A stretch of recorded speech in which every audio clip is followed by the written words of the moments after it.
Hello people, how's it going? Scotty. I'm no communist, I'll tell you that right now. I believe a man should own his own house and car and cow. I like this private ownership, I want to be left alone. Let the government run its business and let me run my own. So those of you who may have been on YouTube long enough might know of a YouTuber called Cult of Dusty. I personally came across Cult of Dusty through religious videos. It was something to do with Christianity, and I think it was something on atheism. Perhaps at that time I wasn't really into the whole political and economic stuff. I did take strong interest in recorded history. I mean, I've always been interested in ancient history and things like that. I did videos in the past, things in Scottish accent and everything, and I think I was doing videos in Britain. I think it was in relation to do with the Presbyterian Reformation and everything, so I did come across videos in relation to do with religion, and that's perhaps how I came across them. I came across one of his videos titled "Why Libertarians Are Idiots." Now, I respect he's got his own personal opinions on certain things such as religion and all the rest of it. I've got nothing personal against him, but I feel he's completely wide off the mark when it comes to speaking about libertarians as if they're idiots, yet he doesn't understand the free market. So he starts off the video with this. So in my opinion, libertarianism is really idiotic. It's based on a lot of really foolish beliefs. Number one, that the market somehow has magical self-regulating properties, that the market can regulate itself without help from the government. So as you heard yourself, he's basically saying that people who support the free market, libertarians, whether you're conservative, whatever, if you believe that the free market self-regulates, if you think that's rational, then apparently you're stupid. As a prime example, you may want to use the issue to do with consumers determining quality for themselves. I mean, when you walk into shops and, for example, you judge things, whether it's clothes or you may look at, food, you're always judging the quality for yourself. That is what you call the market self-regulating, because you don't just walk into a store, and even if the same jackets are on the shelf, you're looking at the quality, whether the threading's right and everything like that. All these wee things on jackets, and or you may even look at the jacket and compare it to the cost and everything. You're always comparing with value and of course quality. This is just something that's part of human nature. We do that. We walk into shops and we determine quality for ourselves. Saying that the market can't self-regulate itself is pretty stupid, because it's basically saying, well, we have a small group of people sitting in a government that somehow know better about quality for people than people do themselves. It's kind of like saying, well, consumers are not mentally capable of looking at the quality of products for themselves, so what the consumers need is they need a government to regulate quality for them. It's quite insulting to consumers when you think about it, because it's like saying that consumers are completely incapable of standing on their own 2 feet and by own free choice choosing not to deal with that company again. And companies are under pressure. They've always got business reputation, and business reputation is something very important to any business. If you take a business course and you learn about business, about marketing, you'll understand the importance of consumers' demand, as well as, of course, the importance of the reputation of your business. What you essentially have is a corporatist system today, whereby the big businesses are weighing down all the smaller businesses. You've got a lack of competition in the marketplace. You've got this monopolistic type system as a result of state intervention, all because of government regulations, and this is something that I feel Cult of Dusty doesn't understand. And it's not just Cult of Dusty, a lot of people don't understand this. They don't understand what corporatism's about, where it stems from. They seem to think that corporatism stems from the lack of regulation, or somehow favours the lack of regulation, which is not the case. And I've asked them why they think this, and this is what they tell me. They say that if a corporation acts poorly, that the people will find out about it, and the people will not buy their products, and therefore corporations won't act badly, and the market will regulate itself. This all sounds good, I guess, if you're a 12-year-old and you've not observed the world as we live in at all. But in the real world we live in, that's simply not possible. Again, as I just spoke about, that is exactly what the market would do. They're not mentally incapable. Consumers are not stupid. I mean, here's a prime example. There was Marks and Spencer's who thought they would get away with, basically preventing consumers from buying alcohol, basically preventing Muslim workers who work for the company from selling their customers alcohol. Do you know what the customers did? The customers boycotted the business, or threatened to boycott the business, and the business done a 180-degree turn. This was in the news years ago. This is a prime example. Consumers are not stupid. I don't think you understand the importance of business reputation. Businesses can't just put their customers secondary. It's not a case of, let's just say, for example, I owned a business and I produced products, and let's say the produce that I made and I set the cost. In the real world of economics, what use is that? Because at the end of the day, what's really going to matter is what I'm going to sell. Now, if I've set my costs, it's all well me setting my costs of produce, but the underlying reality of economics is, in the real world is, what does the consumer value the product for? You understand? What does the consumer value it for? Just because you set the price doesn't mean to say the consumer's going to buy it for your price. Maybe they view your price as overpriced, therefore the consumer will simply buy it from elsewhere. Or they just won't buy it at all, they'll just go and seek an alternative. That's what consumers do. You see, what market-driven prices are determined by, what the market's value is determined by, is consumer demand. It's what the consumer is willing to pay for it. Now, unfortunately, people like Cult of Dusty seem to have this idea in their head that capitalism's pro-business and it's not pro-consumer. That's completely opposite of the truth. The truth is, the capitalism is pro-consumer. It's the consumer it's consumers' demand, basically, that drives the economy. See, if consumers are not going to get what they want, they'll just go elsewhere and get it. And in a fiercely competitive market economy, that's essentially all consumers will do. And if you're not going to provide your customers with the service that they demand, if you're not going to live up to your reputation, your competition's going to wipe the floor with you. That's essentially what will happen. People are stupid. People are dumb, ignorant, lazy-minded monkeys. They go to work 8, 9, 10 hours a day. They come home, do their chores, go do their dry cleaning, wash their clothes, clean their houses, wash their cars. They just want to watch a little TV, play a little video games, meet a girl, have some sex. They don't have time to sit around and research every product they buy before they buy it. Nobody does this. The problem with that view is, Cult of Dusty, is the very fact that people are not that stupid. Yes, you do get certain stupid people, okay, we understand that, but most rational-minded people, most people out there in society know how to determine things for themselves. They're already doing that. They already determine quality for themselves. What do you think consumers do when they walk into shops, whether it's a clothing company or whether it's a company that sells food? Consumers don't just walk over and get a government in with them and say, I don't understand what to do here. They don't do that. Instead, what consumers do, consumers look at the product, they say, is that really something that I would want to get? Is that really what I would pay for? Would I really pay £300 for this jacket? Is it really worth that? Is it worth that price? You see, this is exactly what I mean. Consumers will determine the cost for themselves, and they'll determine basically value.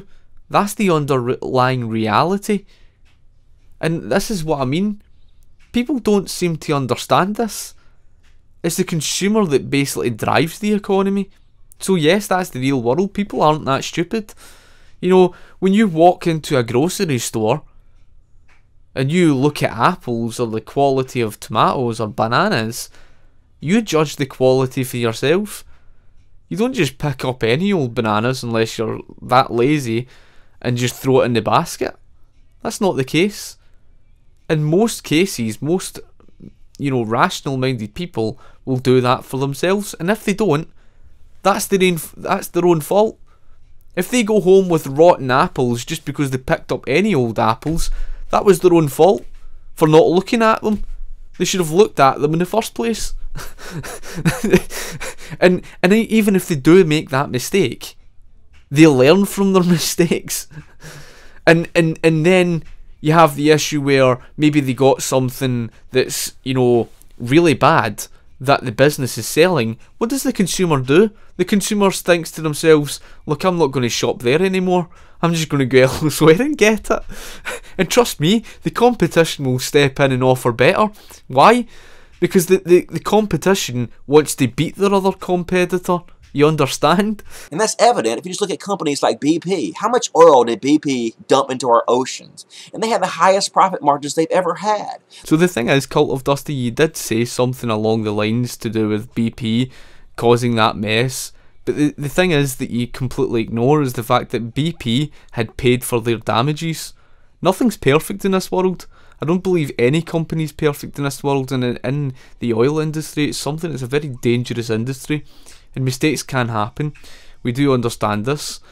But the issue was, BP had paid for their damages, whereas governments do not take accountability for their own actions, and we've got evidence of that, because in Mexico's state-owned oil company had caused a very large oil spill in the Gulf of Mexico. And because government held a monopoly over the oil company, after all it owns it, it never took accountability. It didn't pay for its damages. The RLC is a perfect example. You'll love this one. In the 1920s, basically when Uzbekistan, I think it was Kazakhstan, went under the Soviet Union, the Soviet Union basically centralised agriculture, and with that what they did was they redirected the rivers that fed the RLC. Now as a result of that, by the year 1960 the RLC had dried up. In other words, the RLC had dried up. It destroyed the fishing industry of those two countries, and most importantly, it contaminated the entire land. So the land became uninhabitable, and it was no different with the Chernobyl disaster and so much of the Arctic, of course, that the Soviet Union had dealt with. And this was the Soviet Union that was basically using nuclear bombs for mining with. You can't make this up. We've got so many examples to prove just what a disaster governments have caused. So it's a nonsense argument. It's basically saying, well, libertarians are idiots because there's no such thing as a perfect world and BP caused an oil spill. But on the other hand, you're completely ignoring the fact that when you give government a monopoly over these things, look at the mess that they've caused. The market does not regulate itself. It cannot regulate itself, and the thought that it can is totally idiotic. The truth is, if you're paying attention at all, people are terrible. They're terrible, selfish assholes who would do whatever they can to get over their fellow man, just even a little bit. And that's why we have to have an organization that protects the people against each other and against corporations. This is the problem that Cult of Dusty doesn't understand. He believes, okay, fair enough, that government should be there to protect us. I believe that government is there as the role of protector of individuals' property rights. But this idea that government regulation and government's interference in the market economy is somehow there as the protector to prevent monopolies from forming. You could look throughout recorded history and every example of where a monopoly has existed, even those monopolies in Hong Kong that we've seen, the monopolies all stemmed from states' intervention, such as government's land ownership, etc. And of course government leasing the land. All issues that we look at, from example like Standard Oil, the monopoly had stemmed, from government having broken up the company and of course that's where the monopoly had began.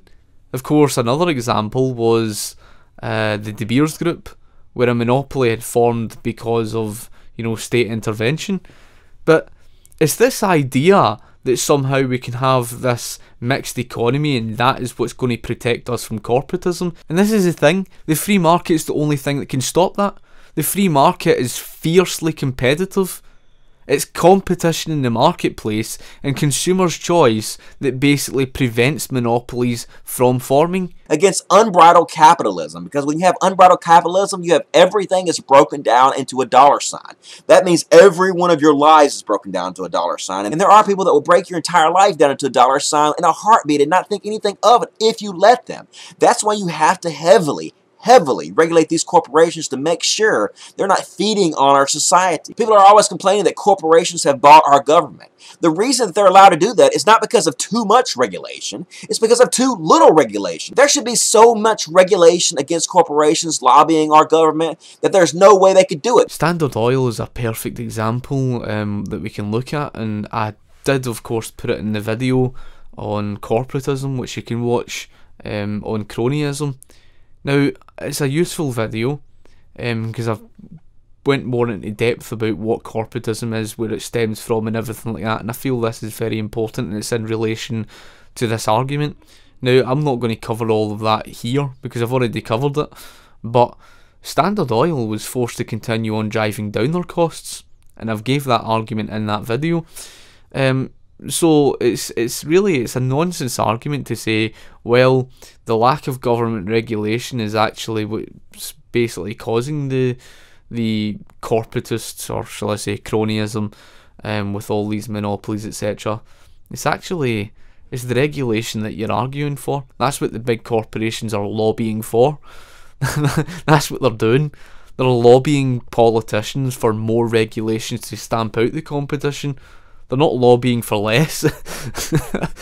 There should be government-run watchdogs who keep a constant eye on every corporation to make sure they can't get their dirty money anywhere near our politicians. We need more regulations, not less. Less regulations is unfettered capitalism. It always leads to corporatism. I mean, how could it not? If there's no regulations to stop these people with all this money from buying the government, then that's exactly what they're going to do. Obviously, you have to have regulations to stop them from doing that, and it is the government that has to implement these regulations. They're the only organization capable of doing this. Corporations would do whatever it takes to make money. So let's say a company does something that harms our environment, that kills a bunch of people. Well, if they can pay those people off cheaper than they can fix the problem, then that's exactly what they'll do. Your life is a dollar sign to them. This is exactly what unfettered capitalism is. This is why we need regulations. Libertarians don't want the government involved in anything. For somehow they've convinced themselves that the government is evil, but government is not evil.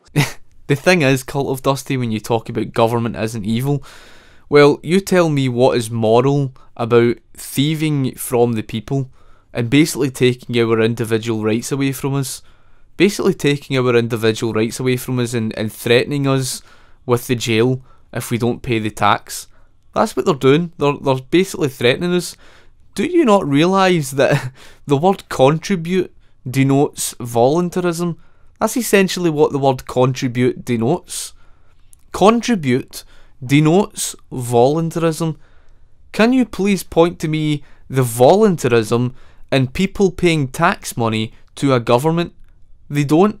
They simply do not. People pay tax money simply because they are threatened to, because they're forced to. See, if you don't pay tax, the government will threaten you using the police. That's what they'll do. They'll knock your door down and they'll chuck you out your house. They'll put you in jail. That's essentially what the government would do, because that's essentially what taxation is. That's what the income tax is. It's theft. And the whole issue is that collectivism is basically taking away an individual's right to disagree, and it's placing the collective over the individual. It's economic enslavement. And there's nothing moral about theft. There's nothing moral about stealing money from one in order to give to another. Moral is what you call an individual having that free choice to do that for himself, through charity, through voluntarism, And another issue that I have with that is the very fact that if we look at every collectivist movement throughout recorded history, we've never seen a collectivist movement where there hasn't been a self-serving government. We haven't seen one. There's never been such a thing. And you want to know why this tends to be the case? It's in relation to do with central planning. The government doesn't know, cannot know, what your needs and wants are. It's impossible. How can the government know every single product out there on the market? It can't. And even then, how does government know the cost? It doesn't understand the value. Because through government's price controls, it destroys the information of profits and losses, and as a result of destroying the information of profits and losses, the information of prices that are determined by the market, when the government destroys that information of prices through price control, such as price floors and price ceilings, what you end up with is an inefficient economy and a government that ends up allocating scarce resources into the wrong parts of the market and causing neglect. So, this idea that you're talking about is just utopian. And to me, that's an indefensible position. Fuck that. There's plenty of money to go around, man. This concept of money is an invented concept anyway. We just fucking invent it. And last but not least, when you say that money is just something that doesn't really matter anyway, as if to say we could just probably just throw away money and money wouldn't matter. Money does matter, and that proves the point that you don't understand pricing. Because prices are not obstacles to getting the things that you want. And I've given that information in a video on prices, which you can learn all about prices there. I've basically done a video on that as well. And prices are signals, that's what they are. If you don't have the information of prices, you basically don't have the information to know what to produce more of, how much to produce more of those certain products, where to allocate the produce that you've made, because you don't hold that information, you don't know. The reason why the market is efficient with this is because you have the information from consumers' demand, from profits and losses, telling you this information of where you would put all these products, what, you know, natural resources to use, where to allocate it, etc.